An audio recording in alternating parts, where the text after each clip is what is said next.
for having me, and thank you, everybody. This has been a pretty interesting and important discussion, and I have been enjoying everybody's presentations and talks. So, just to give you a little brief background on myself, I'm Steve Sosebee. I started serving the Palestinian cause back in the first Intifada. I went there as a student activist, fell in love with the Palestinian people and the cause, and saw very much the injustice on the ground, but also the courage, humanity, and resilience of the Palestinian people.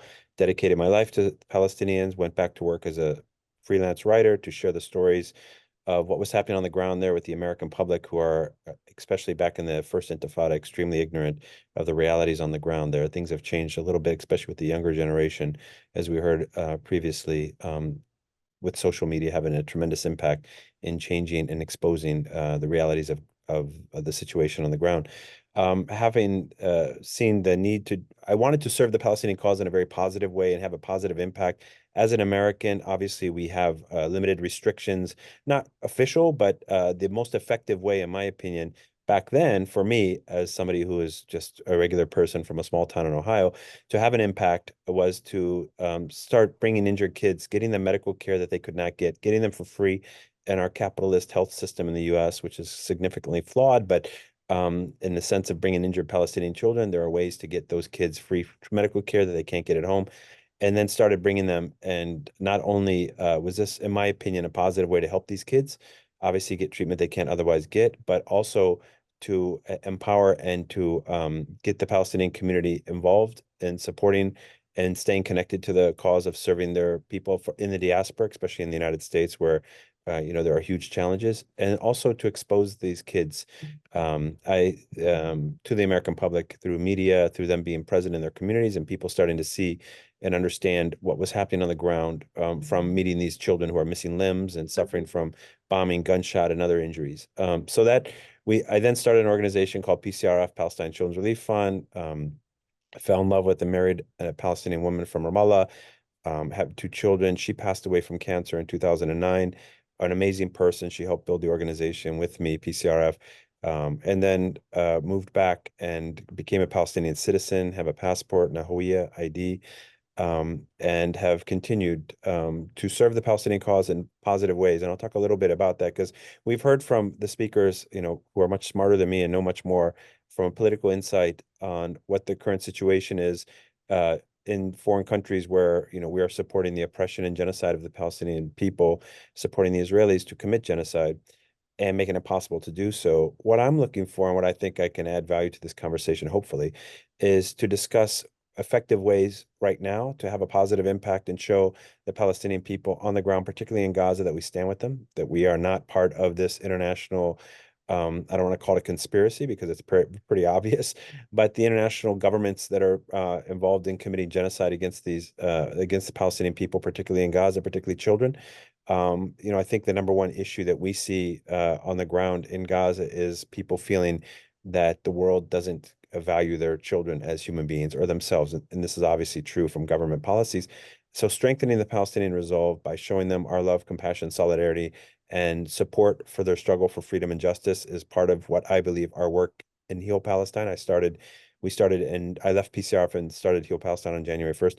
Our goal is, having done humanitarian work on the ground in Gaza and in Palestine for over 30 years, I didn't feel I was able to have the long-term and immediate impact with the organization that I founded as I could by starting something new. So we're taking a new approach in Heal Palestine, which is not only to continue to respond to what the needs are on the ground there right now, as a way to show, as I mentioned before, our solidarity and support for the Palestinian struggle in an effective way, in a way that's making a positive change on the ground and continues the mission of not only healing the children with medical care and humanitarian aid, but also, as I said before, giving our communities abroad a chance to feel a positive empowerment. As Sister Olivia mentioned before, I don't think it's an effective tool to constantly desensitize people with images, the terrible images, the graphic images of what the genocide.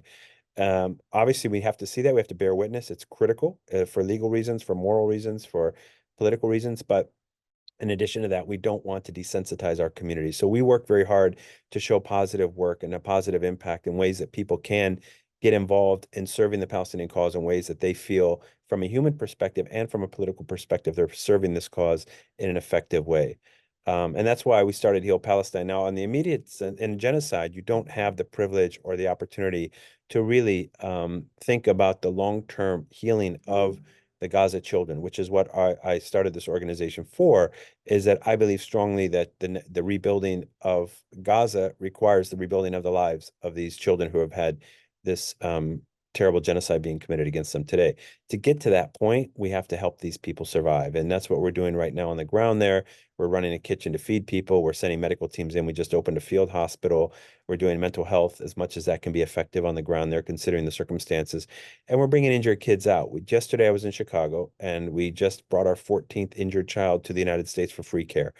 And we had around 300 people from the community come out with flags at the airport, kind of take over the International Arrivals Department terminal and welcome this boy. And it not only helped obviously boost the morale of this boy, his mother and his little sister who just came from this genocide, had their father killed, had their grandmother killed, and show them that we care, but it also is a symbol. It was covered in the media. It's on, if you Google it, you'll see several stories about this boy arriving in Chicago, the third largest media outlet in the United States.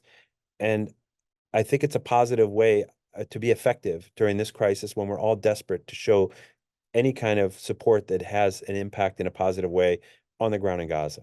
And this is the greatest challenge going around the country, talk and all over the world with our Palestinian community, our Arab community, our brothers and sisters who stand in solidarity with Gaza and the Palestinian struggle, as myself, that we don't want people to feel so disenfranchised, so much despair, and so much hopelessness that they don't stay active and they don't stay involved. It's very easy to get burned out in this challenge, in this struggle, because the powers against us are so extreme, so entrenched, and so ingrained in the structures in the economy, in the media, in the political system, in the entertainment industry, and so on and so forth, that it's very hard for us as individuals, especially, people with, limited resources in comparison to those on the other side, to feel inspired and able to keep staying effectively involved in this issue. So that's part of our role. Is it's not just to heal our brothers and sisters in Gaza and in Palestine. That's the most important, obviously, when you have children.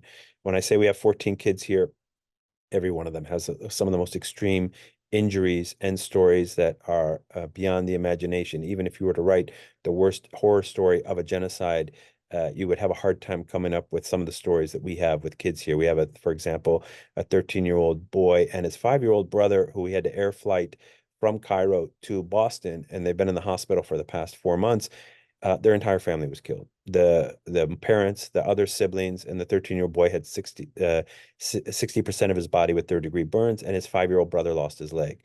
You can't make, and every one of the kids we have here in this country being treated has the same story. The boy who arrived yesterday, as I mentioned, his father was killed, his grandmother was killed. We have kids all over the country who have the exact same situation, and we have another large group number of kids coming, either who are currently in Egypt with extreme injuries, double amputations above their legs, significant burns, and other types of extreme trauma that's been inflicted by them by American bombs, European bombs. And we have 10 children in Gaza who've been accepted by the capitalist American health system and are waiting to travel, but are being denied travel. We have, for example, 11-year-old boy who had his legs blown off, who's been accepted in Atlanta for the last 3 months, and the Israelis will not allow his 25-year-old mother to travel with him because she's a security threat. So we have these huge challenges in front of us, but we have a strong resolve to continue and serve the Palestinians and not give up. They've certainly not given up, and it's our duty to never give up our support for them in any way we can.